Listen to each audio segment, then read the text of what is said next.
BNP একটি মানুষবান্ধব দল। এখানে চাঁদাবাজ থাকবে না, দুর্নীতিবাজ থাকবে না, দখলদারও থাকবে না। সুনামগঞ্জ থেকে মোহাম্মদ শাহিন আলমের পাঠানো তথ্য ও ভিডিওচিত্রে দেখুন বিস্তারিত। সুনামগঞ্জ জেলার জামালগঞ্জ উপজেলার ভীমখালী ইউনিয়নের উদ্যোগে আগামীর বাংলাদেশ বিনির্মাণে বিএনপির ৩১ দফা শীর্ষক সেমিনার অনুষ্ঠিত হয়। রবিবার ২রা নভেম্বর বিকাল ৩টায় ভীমখালী বাজারে এই সেমিনার অনুষ্ঠিত হয়। বিএনপি ঘোষিত রাষ্ট্র কাঠামো মেরামতের ৩১ দফার ভাবনা ও তা প্রচারের লক্ষ্যে আয়োজিত এই সেমিনারে ওয়ার্ড পর্যায়ের কৃষক, শ্রমিক, মহিলা প্রতিনিধি, ইমাম মুয়াজ্জিন, জনপ্রতিনিধি, ব্যবসায়ী, ছাত্রছাত্রী, মৎস্যজীবী ও সাংস্কৃতিক ব্যক্তিত্বসহ বিভিন্ন শ্রেণী পেশার মানুষ অংশগ্রহণ করেন। অনুষ্ঠানে ভীমখালী ইউনিয়ন বিএনপির আহ্বায়ক রইছু আলী তালুকদার সভাপতিত্ব করেন। প্রধান অতিথি হিসেবে উপস্থিত ছিলেন তিনবারের সাবেক সংসদ সদস্য নজির হোসেনের স্ত্রী ও জেলা বিএনপির নেত্রী সালমা নজির। বক্তৃতায় সালমা নজির বলেন, আগামী জাতীয় সংসদ নির্বাচন শুধু একটি ভোটের লড়াই নয়, এটি গণতন্ত্র পুনরুদ্ধার ও জনগণের অধিকার ফেরানোর আন্দোলন। দলের সকল নেতাকর্মীকে ঐক্যবদ্ধ হয়ে কাজ করতে হবে। তিনি আসন্ন ত্রয়োদশ জাতীয় সংসদ নির্বাচনে সুনামগঞ্জ ১ আসন, তাহিরপুর, জামালগঞ্জ, ধর্মপাশা ও মধ্যনগর থেকে বিএনপির মনোনয়ন প্রত্যাশী বলেও জানান। অনুষ্ঠানটি সঞ্চালনা করেন জামালগঞ্জ উপজেলা বিএনপির আহ্বায়ক কমিটির সদস্য অ্যাডভোকেট শাহিনুর রহমান শাহিন।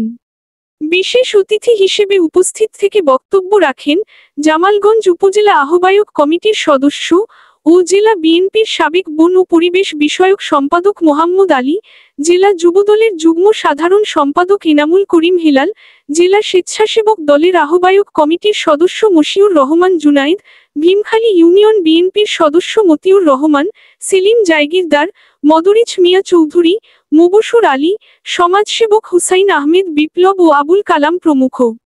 বক্তারা বলেন, বিএনপির ৩১ দফা বাস্তবায়ন হলে দেশের জনগণের মৌলিক অধিকার নিশ্চিত হবে এবং রাষ্ট্রের সব প্রতিষ্ঠান জনগণের কাছে জবাবদিহিতামূলক হবে।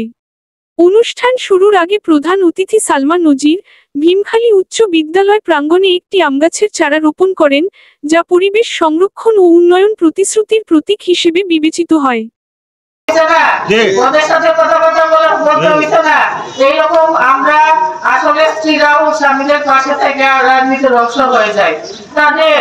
আপনাদের আকাঙ্ক্ষা, আপনাদের চাওয়া এবং আপনাদের ভালোবাসায় আমি এই পথে আসছি।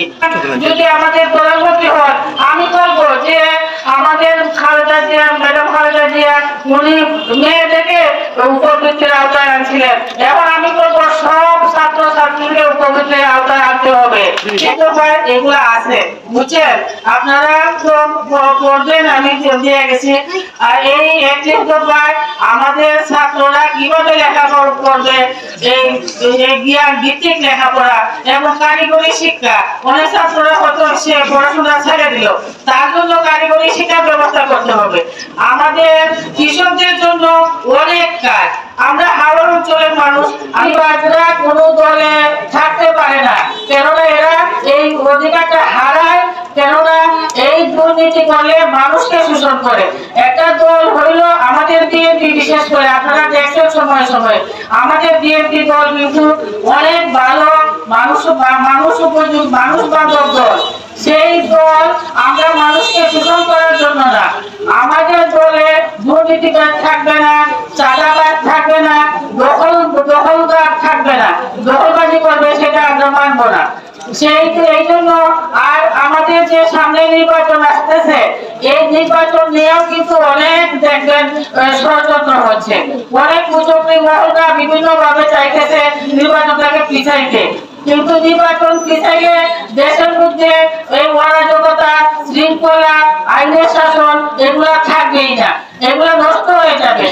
বিএনপি আমরা তো মনে করি আমাদের দল ক্ষমতায় আসতে হবে, তাই তো?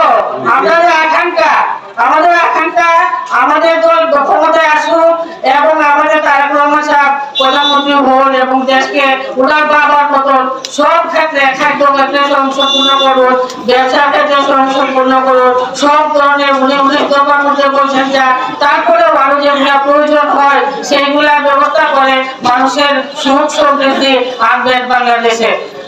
আরো বলছেন যে এই যে বিভিন্ন ধরনের কূটনীতি চলছে, এগুলো আমাদের সজাগ থাকতে হবে, এগুলো আমাদের প্রতিরোধ করতে হবে। আর আমরা যেন সব থেকে ঐক্যবদ্ধ থাকি, এই কথাটার উপর বেশি জোর দিয়েছেন। এইভাবে আমরা যদি দলের মধ্যে ভাগ ভাগ সৃষ্টি করি তাহলে দলটা দুর্বল হয়ে যায়। আমার স্বামী যেভাবে করে গেছেন, এই উনার অপূর্ণীয় কাজগুলো আমি সম্পূর্ণ করতে চাই। আমি আপনাদের দোয়া ভালোবাসা চাই, আপনারা আশীর্বাদ চাই, সবাই দোয়া করবেন। আমি আল্লাহর রহমতে কেন্দ্র আমাকে অনেকটা সম্মান দিয়েছে, বাকিটা আপনাদের ভালোবাসায় সেই সম্মান, পুরা সম্মানটা আমি পাইতে যাচ্ছি।